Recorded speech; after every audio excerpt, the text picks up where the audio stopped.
Nous sommes Cédric et Caroline et on a acheté en 2013 ce terrain. À l'époque, on n'avait pas d'enfants et on se projetait dans une maison où on pourrait vivre en famille. Donc le site était à Montreuil, c'était un ancien garage avec juste 4 murs et une toiture en tôle. Et donc du coup on a fait une visite où on est rentré donc à l'intérieur. Effectivement c'était juste de la terre battue. Enfin en fait je pense qu'il y avait un panneau Motul. Donc je pense que ça devait être un garage. Il a fallu qu'on imagine la transformation pour créer une maison.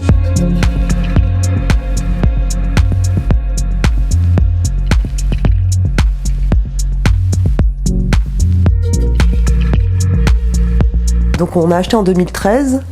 Ensuite, se sont passés un certain nombre d'années, le temps qu'administrativement on puisse vraiment réaliser le projet, parce qu'on a été freiné par des procédures.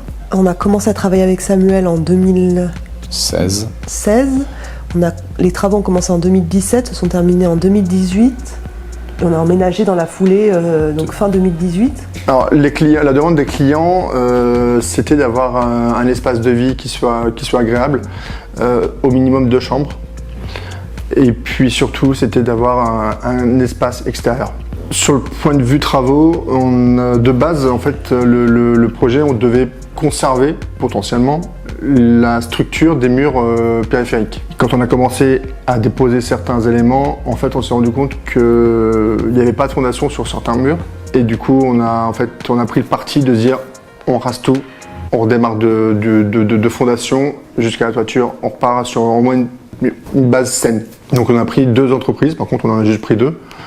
Une qui faisait vraiment toute la structure hors d'air, et ensuite une autre qui était un peu plus sur de la rénovation ou réhabilitation intérieure, où là on a fait toutes les finitions, donc l'isolation, les cloisons, le revêtement de sol, l'aménagement de la cuisine, le meuble sur mesure, parce que du coup je suis aussi designer, donc on a fait certains aménagements un petit peu sur mesure pour les clients, en sachant que chaque projet pour moi c'est un projet unique, c'est faire du copier-coller, je sais pas faire, donc c'est le but d'ailleurs. Si les clients viennent me chercher, c'est pour pouvoir avoir sa maison et pas comme dans un lotissement à choisir sur un catalogue, sur aucun intérêt. Toute la partie gros œuvre a été hyper vite, en moins d'un mois. En moins d'un mois, on avait toute la structure qui était faite, et en hors d'air, on y était à peu près on va dire 2 mois. On a lancé les travaux et les travaux ont duré pas loin de 9 mois. Vu qu'on partait de zéro, on s'était imaginé de façon très simple une petite maison de ville. On met souvent dans les maisons, on va dire classiques, les chambres à l'étage et les espaces de vie en bas.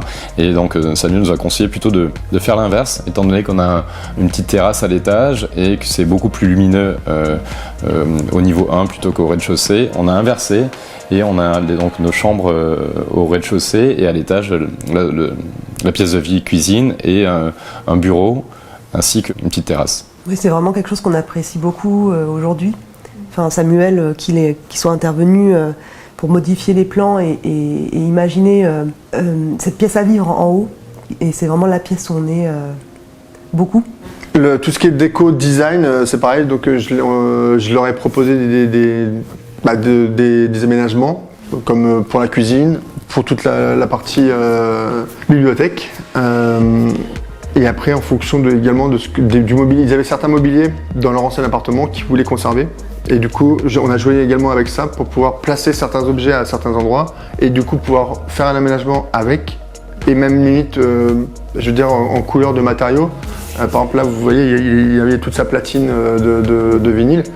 Ça a été une des bases qui a donné la couleur à peu près pour le plan de travail avec la table. À l'achat, donc le sorte de garage entrepôt terrain nous a coûté 160 000 €. Ça faisait environ 50 mètres carrés au sol. Et là, à présent, on a une maison qui fait à peu près 80 mètres carrés au sol. On en a eu pour 340 000 € de travaux. Plus, parce qu'après, il y a eu pas mal de finitions, de retravail. En gros, c'est une enveloppe globale entre l'achat du terrain et les travaux, tout compris, avec le poêle et ce genre de choses-là qui n'étaient pas compris dans le devis initial que nous avait fait Samuel, puis après il y a toujours des petits dépassements et tout ça. Je dirais autour de 500 000 € la totalité. Alors si c'était à refaire, je pense qu'on le referait sous, on va dire, conditions, parce que c'est vrai qu'il y a eu plein d'éléments qui étaient extérieurs à notre volonté et à la façon dont les travaux sont déroulés. Oui, c'était plutôt l'aspect procédurier qui a entouré le projet, mais qui avait absolument rien à voir avec le projet en lui-même. Le projet en lui-même, ou le travail de l'architecte, ou le travail des ouvriers, etc., et des entreprises qui sont intervenues sur le chantier. Après, il y a eu toujours des petits aléas.